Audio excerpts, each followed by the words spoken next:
이제 최근에 제가 이제 작년 대선 직후부터 이제 힘이 많이 빠졌는데, 최근에 이제 좀 힘이 나는 투쟁사업장이 이제 두 군데가 있어요. 한 군데는 작고 한 군데는 조금 규모가 되는데, 뭐 CNN 케이블 비정규 지부하고 함께 싸우는, 함께 일하는 재단으로 좀 돼요. 일단 뭐 케이블 지부 얘기를 잠깐 좀 하고 싶습니다.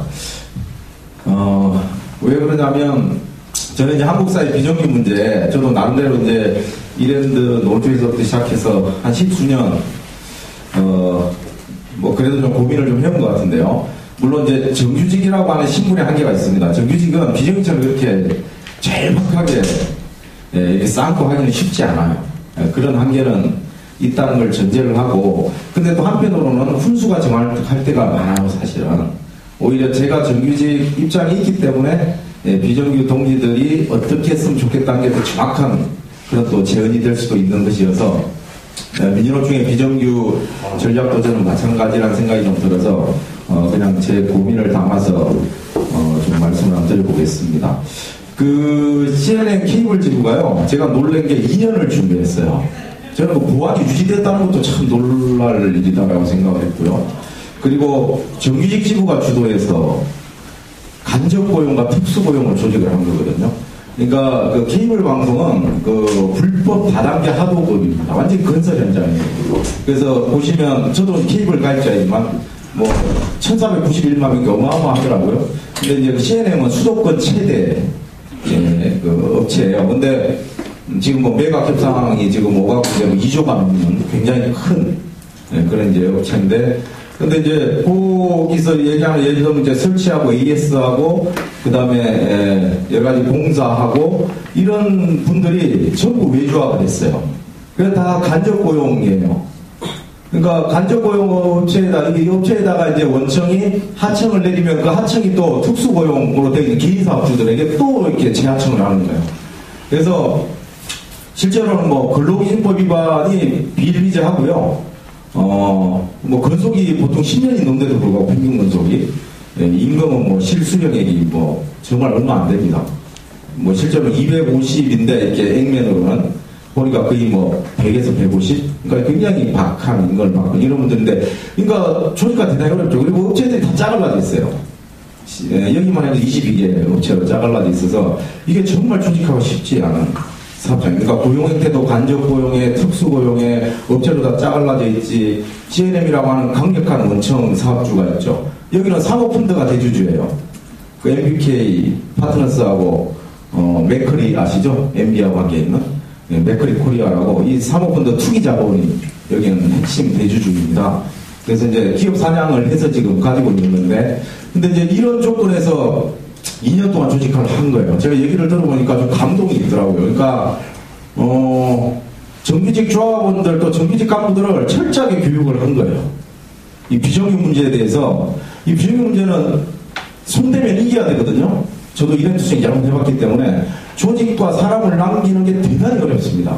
특히 간접 고용, 특수 고용 경우에는 거의 99% 진다고 봐야 돼요. 냉정하게 보면. 그래서 이거를 정말로 뒤집으려면 굉장한 노력이 필요한데, 이제 거기 이제 희망인도 노조 위원장 김진욱 동지였죠.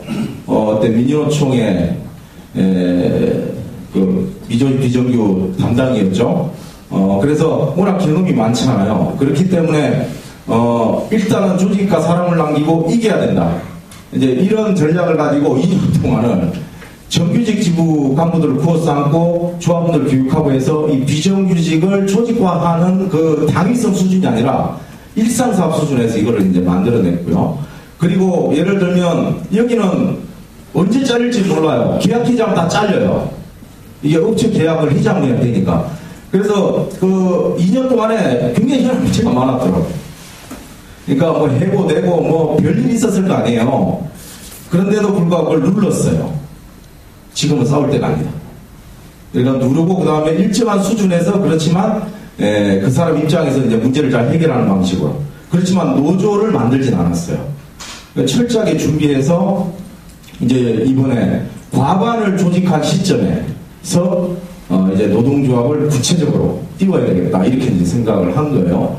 그렇게 해서 이제 올 1월 달에 띄웠고요. 현재 지금 어제 250명이 조직화됐으니까. 그래서 실제로 이제 간접 고용으로 있는 게 한 400여 명 남짓 되는 것 같은데, 특수고용까지 하면 1000명이 좀 넘습니다만, 꽤 많은 숫자가 됐죠. 그래서 이제 물밑에서 조직한 게 이미 100명이 넘었고, 특히 팀장들을 다 조직을 했어요. 이 조직화에 있어서는 핵심이 팀장들이거든요. 그러니까 이게 이제 그 업체에, 간접고용 업체 2인자, 3인자들이에요. 그러니까 사장 바로 아래. 그래서 소위 그 선임 있잖아요. 마티너. 이제 이런 사람들이 노조 간부예요. 그래서, 제가 그걸 보면서, 그래, 맞아. 비정규직 조직화, 비정규직 투쟁을 이렇게 하는 거야. 지금 엊그제 월요일날 공개했거든요. MBK가 완전히 멘붕에 빠졌어요. 2년 전에 그 정규직 지부가 만들어졌을 때보다 뭐 수십 배로 지금 충격을 받았다고 하는데 매각이 진행되고 있기 때문이기도 하지만 또 한편으로는 전혀 예기치 않았던 방식으로 22개 업체 전체에서 선전전을 하고 일시에 이제 조합이 딱 드러나니까 그리고 몇 명이가 됐는지 아직도 파악을 못하고 있어요 지금. 네, 그래서 사측은 도대체 이 노동조합이 어떤 생각을 갖고 있는지 잘 모르는 상황에서 노조는 지금 물밑에 조직화를 지금 아주 발빠르게 해가고 있고 업체 사장들이랑 부당노동이 바로바로 지금 면담에서 사과받아가지고 부당노동이 안 하겠다 이렇게 지금 다 정리에 들어가고 있거든요. 저는 비정규 간접고용 조직화는 원래 이렇게 해야 되는 거예요. 근데 이제 제가 이제 이 말씀을 드리는 이유가 뭐냐면 대선 직후에 지금 벌써 7분이 돌아가셨는데요. 그 중에 우리 비정규 동지들 여러 분이 계시고, 왜 우리가 이렇게, 선거에서 박근혜가 됐다는 이유만으로 우리가 이렇게 무력하게 무너지나.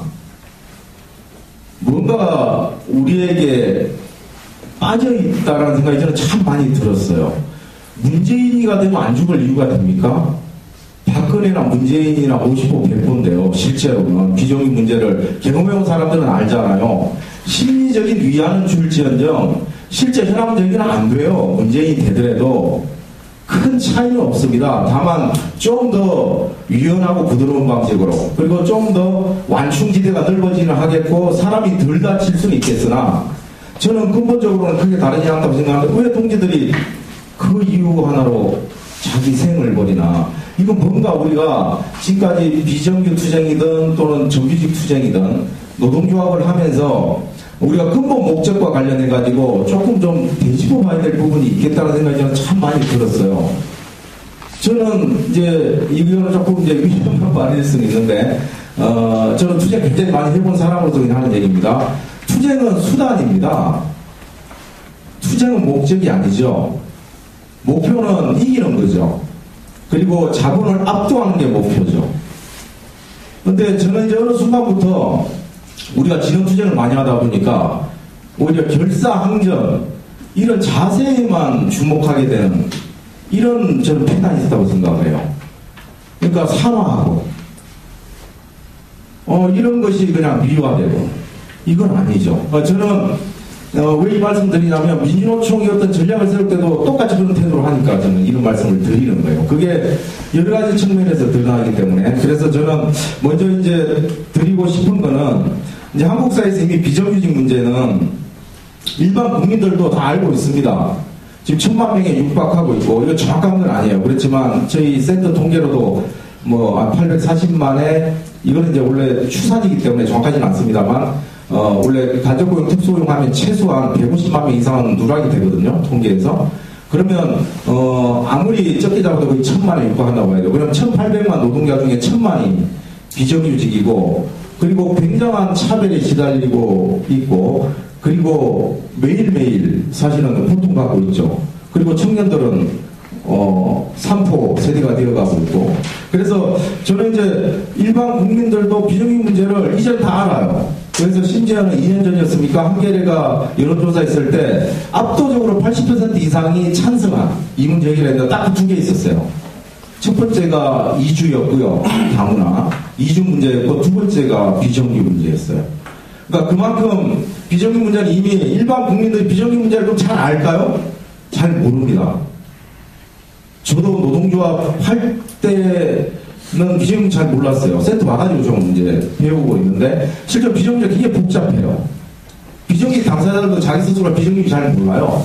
뭐 간접고용인지 특수고용인지 직접고용인지 단시간인지 뭐 이게 워낙 복잡해서 잘 모릅니다. 그렇지만 일반적으로 그게 비정상적인 고용 형태다라고 하는 게 다 고민이 되는 거예요. 이거는 저는 투쟁의 성과다. 우리 특히 민주노총과 비정규 당사자들 죽고 다치고 구속되고 해고되고 피가 망신해 가면서까지 싸웠던 그 동지들의 피값으로 저는 이제는 더 이상은 방치할 수 없는 최우선 노동문제로 저는 됐다고 생각을 해요. 그 양대선거 공간에서도 확인이 됐고, 박근혜가 경제민주화나 복지나 그 다음에 좀 사입이지만 이제 비정규 문제까지도 얘기할 수밖에 없었던 것은 지난 시간 10수년 동안의 비정규 운동의 저는 성과다.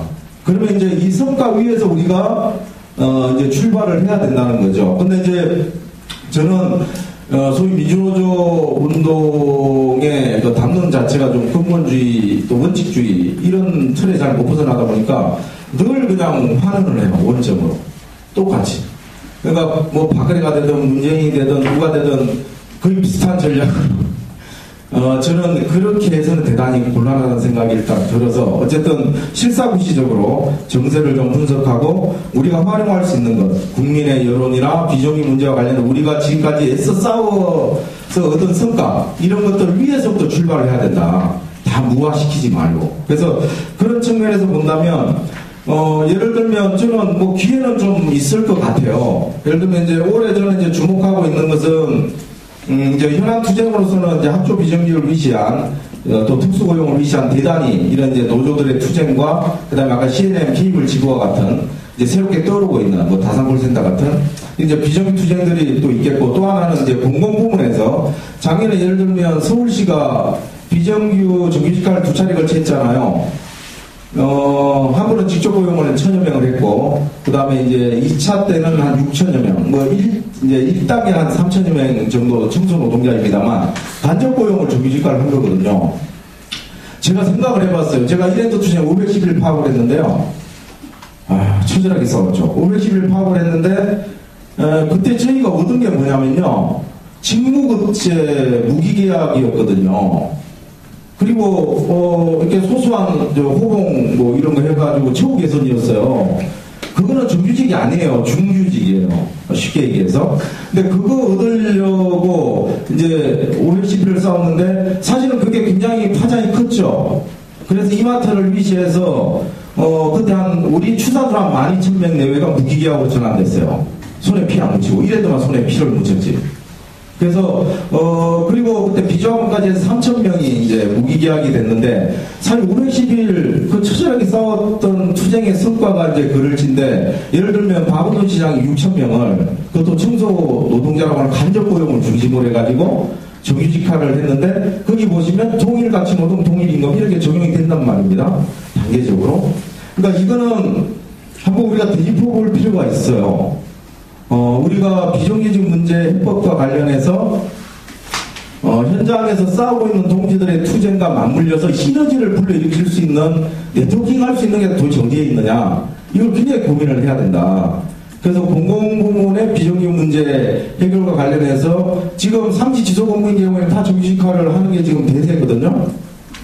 안 하는 놈은 나쁜 놈이죠. 모금 사용자가 아닐 뿐더러. 그래서 그런 측면에서는 사실은 민주노총과 또 비정규 당사자들 입장에서 보면 비정규직이 더 전문가인데 훨씬 더 잘할 수 있는 거 아닙니까? 사실은 박원순 시장보다 우리가 훨씬 더 잘할 수 있거든요. 물론 주진우 특보가 가 있긴 합니다만, 사실 민주노총 배후 조정으로 지금 하고 있는 거지. 따지고 보면 우리가 파견했다고 해도 과언은 아니죠.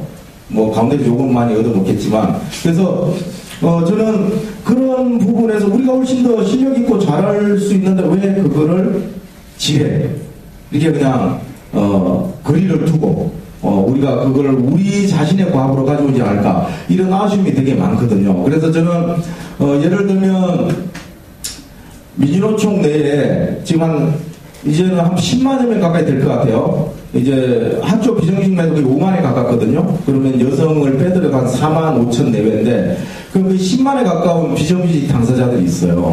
저는 민주노총이 가장 먼저 해야 될 일은 이 10만의 비정규직 노동자들을 묶어내는 거라고 저는 생각합니다. 작년에도 비정규직 투혼할 때도 저는 되게 그걸 많이 강조를 했었는데, 예전에 2003, 4년에 오민동이 잘 알겠지만 전국 비정노조 연대회의가 결성이 되어서 했을 때 그때 굉장히 조직력은 흐적했지만 대표자들만 의기투합으로도 간부파 끌어냈고요. 뭐 삭발 단식도 했습니다만 열린우리당 당시장실 적은 홍성됐고요. 국회 앞 타워크레인 홍성됐고요. 그러면서 실제로는 비정규직 앞부분을 막는데 굉장히 혁혁한 공을 세웠죠. 그 소수 선진 대우가. 지금은 10만의 대우가 있어요. 전노협이 20만이었나요? 잘 나갈 때? 그 전노협의 절반의 개국 투사들이 있는 거죠, 따지고 보면. 그러면 민주노총은 예를 들면 이 10만의 비정규 당사자들을 어떻게 엮어서 실제로 투쟁할 수 있는 대우로 만들 것이냐. 예를 들면 정규직 노조 보고 싸우라, 이거는 좀 과합니다. 왜냐하면 제가 올해 50인데 전부 싸우라 그러면 저는 되게 고민 많이 할 것 같아요. 이제는 싸울 만큼 싸웠고요. 그리고 고령화돼가지고 그럼 사람이 보수화되지 않더라도 이 싸움이라는 게 몸에 안 붙어요. 그러니까 무너지는 거잖아요, 금속노조들이. 그래서 그건 그냥 그걸 탓할 게 아니라 전투력이 약화되는 것은 그런 그냥 자연현상이에요, 제가 보기에. 그러면 다른 역할을 맡게 되는 것이고, 신진 세력들 빨리 길러야 돼요, 양성하고. 젊은이들을 민주노조 운동 진영에 들어올 수 있도록. 청년유년처럼 그렇게 바깥으로만 나돌게 하는 게 아니라 아우를 수 있어야 되고, 또 동시에 내부에 우리 비정규 노동자들을 또 노조로 가입되어 있는 조직 노동인 비정규 노동자들을 하나로 좀 묶어 세우는, 이거를 하지 않고 민주노총이 뭔가 사업을 한다, 이건 사실은 어폐가 있습니다, 제가 보기에는. 바깥에서 보기에도 그 신뢰가 안 가죠. 뭐 최저임금 투쟁 이런 게 또 마찬가지입니다만. 그래서 저는 그거를 꼭 좀 했으면 좋겠다, 이런 생각이 좀 있습니다. 그리고 저는 무엇보다도 정규직 노조가 가장 쉽게 할 수 있는 건 임금격차 해소하는 거라고 생각해요. 제가 양대노총 간부들한테 얘기할 때 가장 많이 강조하는 그래프가 있습니다. 2000년에 통계청이 경제활동 인구 부가조사를 시작했잖아요. 그때부터 작년 8월까지 단 한 번도 격차가 좁혀지지 않는 그래프가 있어요. 그게 뭔지 아세요? 그 임금 그래프예요. 정규직 평균 임금과 비정규직 평균 임금. 단 한 번도 그 절대 격차가 줄어들지 않았어요. 저는 비정규직을 정규직하는 것은 노조가 하기 어렵다고 생각을 해요. 그건 쉽지 않습니다. 그건 법제도나 여러 가지 실제로는 패키지로 바꿔야 될 그런 굉장히 좀 큰 과업이고요. 그렇지만 차별 개선을 할 수 있어요. 정규직 임금 덜 올리고 비정규직 더 많이 올리고, 아니면 정규직이 다른 방식으로 차별을 갖다가 개선하는 이런 인단협을 맺으면 되거든요. 근데 지금 이것도 안 하고 있는 거잖아요. 이거 안 하고 있으면서 무슨 파견 철폐한다, 특수고용, 관리고용 얘기하면 그게 사실 듣는 사람 입장에서는 우습게 들리죠. 그리고 무엇보다도 자기가 정규직이 비정규직인지도 모르는 미조직 때 비정규직 당사자들이 보기에는 그야말로 그건 정규직 이기주의의 낙인을 찍기 딱 좋은 결과로 가게 돼 있어요, 실제로는. 그래서 저는 민주노총이 자기 진성성을 가지고 또 실제로 할 수 있는 게 임금격차를 인단협 공간 속에서 해소하는 거다. 산별노조들이 특히. 그거는 반드시 해야 된다. 그리고 예전에 보건노조가 했듯이 비정규 정규직할 위한 기금을 조성하는 것을 위시해서 아주 다양한 방식으로 이 차별을 개선하고 고용을 안정시키는 쪽에서 당장 진성 정규직화까지는 이르지 못하더라도 단계적으로 최소한 바텀업을 시켜줘야 돼요. 그래야 비정규직 싸울 수 있어요. 그래서 그런 부분들이 오히려 정규직 노조가 전투 부대로서는 이제는 한물 같지만 보급 부대로서는 할 수 있는 역할이 있다고 생각하거든요. 그거를 저는 해야 된다. 그리고 보급 부대 역할을 우습게 알면 안 된다. 보급 부대가 막히면 전쟁을 치게 돼 있어요. 그래서 그런 부분에서 저는 역할 분담이 민주노총 내에서도 전투 부대와 보급 부대 이런 것들이 잘 원활하게 잘 저는 유기적으로 좀 시스템이 갖춰졌으면 좋겠다, 이 말씀을 좀 드리고 싶고요. 그리고 최저임금 투쟁 잘해야 됩니다. 이거 국민임투라고 우리가 얘기를 많이 하는데 늘 최임이 제도 개선 투쟁도 맞물려 있긴 합니다만 정말 이거 중요하거든요. 이거 200만 명 임금 인상 투쟁이에요, 실제로. 200만 명만 임금 인상 되는 게 아니죠. 불법 파견으로 지역공단에서 일을 하고 있는 통계도 잡히지 않는 이런 숫자까지 합치면 훨씬 더 많을 거라고 생각하는데요. 실제로 이 임금 인상 효과가 미칠 영향이 꽤 크죠. 물론 노동조합이 없는 곳에서는 사실은 이게 적용도 안 될 이제 이런 안타까움이 있긴 합니다만, 그거는 이제 조직화는 또 그 후순위 과제라고 하더라도 일단은 민주노조로서, 민주노조의 총보장으로서 민주노총이 할 수 있는 것 중에 가장 중요한 것 중에 하나가 책임투쟁이다. 그래서 지금까지는 그냥 예를 들면 성형지부나 여성연맹이나 이런 자기 임금 현안으로 갖고 있는 당사자 조직 중심으로 했잖아요. 이 틀을 벗어나지 않으면 안 됩니다. 그러니까 최소한 시집중 파업을, 이 책임을 정말 매개로 해서 하든지 이런 진정은 없이는 안 된다. 그래서 저는 올해 만일 5, 6월 임단협 투쟁 공간에서 만일 민주노총이 정말 책임 투쟁을 임투로 국민대로 가져가고 싶다면 최소한 신용으로라도 시집중 그 임당투 핵심 과제 중에 이 책임을 반드시 저는 염두에 두고 짜야 된다. 그래서 총인맥 차원에서 이번에 어느 분이 뭐 지도가 될지 모르겠습니다만 이거는 저는 반드시 관철하고, 예를 들면 진보정당이 4분의 1 되어 있지만 함께 입법 과제와 함께 연동해서 저는 입체적인 공세를 펼 수 있는 이런 방식으로 책임 투쟁을 해야 된다고 생각해요. 그래야 뭐 청년 유니언을 위시해서 외곽에 있는 단위들도 훨씬 더 생기발랄한 그런 투쟁 기술을 갖고 있는 단위들도 지금보다 훨씬 더 힘있게 함께 할 수 있을 거라는 생각을 좀 하고요. 그래서 그렇게 해서 저는 민주노총이 올해는 저는 비정규 관련해서 계획 많이 안 세웠으면 좋겠어요. 제발 100가지씩으로 안 세웠으면 좋겠어요. 저는 바라건대는 5개 이하로 줄였으면 좋겠어요. 그래서 지금 뭐 정규직 노조가 자기 지금 일자리도 못 지켜가지고 정리해고되고 지금 이렇게 정말로 힘겹게 싸우고 있는데, 이 비정규직 문제 정말 쉽지 않거든요. 굉장히 준비를 많이 해야 되기도 하고, 그래서 총연맹 차원에서 비정규직 문제와 관련해서 전략적으로 정말 올해는 이게 우리가 가장 우선순위로 해야 될 거다라는 걸 좀 정해서 했으면 좋겠다. 그게 뭐가 됐든 간에 저는 아까 몇 가지 말씀드렸고요. 마지막으로, 죄송합니다. 좀 길어졌는데, 마지막으로 제가 꼭 드리고 싶은 말씀은 단병호 지도부부터 나왔던 건데, 2000년에 비정규 예산이에요. 이거 없이 비정규 사업을 한다? 그건 거짓말입니다. 예산과 사람이 없는데 어떻게 사업을 해요? 지금 민주노총 전략조직화, 지금 우리 최근식 선배가 정말 고생 혼자 하고 계신데, 그게 왜 전략조직화가 아니라는 평가를 받습니까? 예산이 투입 안 되니까, 집중이 안 되니까, 혼자서 그걸 다 짊어지고 가야 되니까, 그건 전략임이 아닌 거죠. 근데 저는 예를 들면 예전에 그걸 매년 5%씩 올리기로 했었어요. 예산을 제가 아주 똑똑히 기억하고 있습니다. 그래서 그게 2005년인가 6년쯤에 그게 30%인가 그랬어요. 그래서 정말로 우리가 이걸 잘하면 정말 2010년 넘어가면 야 정말 민주노총의 절반의 예산을 우리가 비정규 사업에 쓰는 거 아니야? 뭐 이런 이제 농을 주고받을 정도로. 근데 개코나 지금 10% 됩니까? 저는 비정규 사업이라고 하는 게 계급 대표성을 되찾아오는데 관건이다. 이거 다 동의하시죠? 비정규 미조직 중소형세 2주를 조직화하지 않고는 민주노조 운동은 깃발 내려야 된다. 그냥 한국노총과 같이 하는 게 낫다. 이거 다 동의하실 거 아니에요? 그러면 정확하게 계급 조직으로서 민주노총이 한국노총과 분립해서 복수노조 시대에 우리 한국노총은 오히려 지금 건재하고 있고 민주노총 줄어들었어요. 미감의 노조 늘어나고 있고 이런 어려운 상황을 타개하려면 이제는 저는 진검성부를 그려야 된다. 어줍지 않게 목금 가지고 장난치면 안 된다는 거예요. 그래서 저는 그런 측면에서 비정규 예산 이거 정말 해야 돼요. 그래서 저는 예를 들면 지금 그 계급 분포나 지금 실제로 투쟁하고 있는 단위들을 보면 지금 정규직 싸우고 있는 데 있습니까? 정예부 사업장 말고 전부 비정규직이잖아요. 싸우는 게 사실 그 예산 다 들어가는 게 맞아요. 조직화 마찬가지예요.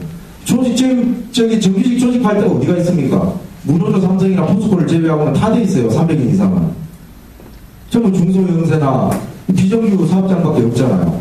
결국은 50% 예산도 사실 부족하죠. 그러면 저는 그런 부분들을 저는 결단해야 한다고 생각해요. 그것 없이 민주노총이 바뀐다? 있을 수 없는 일입니다. 어떻게 예산을 투입하지 않고 성과를 바랍니까? 그리고 어떻게 조직 문화가 혁신되기를 바랍니까? 비정규직 사업이 진전되기를 바랍니까? 그건 거짓말이에요. 위선이고. 저희가 2000년부터 정말로 많이 지적하고 애써 왔던 거예요. 지금은 또 오히려 후퇴하고 있거나 원점에 와 있는 게 안타깝긴 한데, 그래서 저는 꼭 강조드리고 싶습니다. 그래서 50% 예산으로 저는 예를 들면 민노총 사무총국의 절반은 좀 비정규직 사업해야 한다고 생각합니다. 그리고 그게 저는 민주노총이 사는 길이다.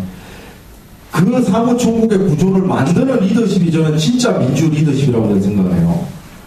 그렇지 않은 리더십은 그 진짜 그 오용이지.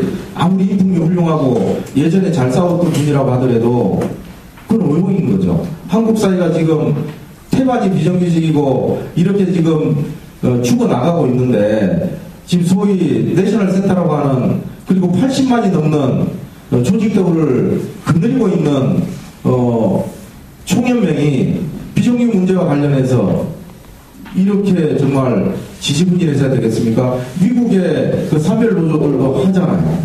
저는 한국의 지금 민주노총 그러면 세계적으로도 전투적이기로 소문나고 그리고 계급적이기로도 상당히 아직도 기대를 받고 있는지 모르겠습니다만 비정규직 문제와 관련해서 대단히 역동적인 이런 사회 민주노총 그런 저는 저력이 있다고 생각하거든요. 근데 그게 이제 힘을 발할 시간이 얼마 안 남았다는 거죠. 그래서 저는 마지막으로 정말로 절절하게 좀 말씀을 드리고 싶은데 저희 같은 센터 안 도와줘도 돼요. 그러니까 정말로 민주노총은 자기 산하의 비정규직 노동자들을 아우르는 것 그리고 정말로 비정규직 사업 예산에 당장 50%가 되진 않겠지만 최소한 5개년 계획을 세워서 50%로 끌어올리는 이런 좀 계획을 가지고 조직 문화가 혁신될 수 있다는 구체적인 실정을 좀 보여야 된다. 그런 것 속에서 핵심 비정규 의제인 최저임금이나 특수고용, 간접고용, 그 다음에 여러 가지 상시지속업무 정규직화, 그 다음에 사회보험 사각지대 해소하는 문제 이런 것들을 이제 예를 들면 우선순위를 두고 이제 몇 가지를 갖추려가지고 저는 전략사업으로 올해 올빵한다면. 저는 오히려 박근혜 정권이 우리에게 전화위복이가 될 수 있다는 저는 나름대로 그런 좀 자신은 있거든요. 오히려 기다릴 게 없으니까 우리 할 일 열심히 하면 되잖아요. 그 다음에 활용하면 되는 것이고 박근혜가 썩 그렇게 잘할 사람이 아니잖아요. 그래서 저는 우리 프레임으로 박근혜 끌어들이면 되니까 저는 그때까지는 조금 끈기를 가지고 우리 쪽에서 진실을 좀 잘 구축하는 한 해가 되었으면 좋겠습니다. 너무 좀 어설프게 떠들어서 죄송합니다. 예. 예.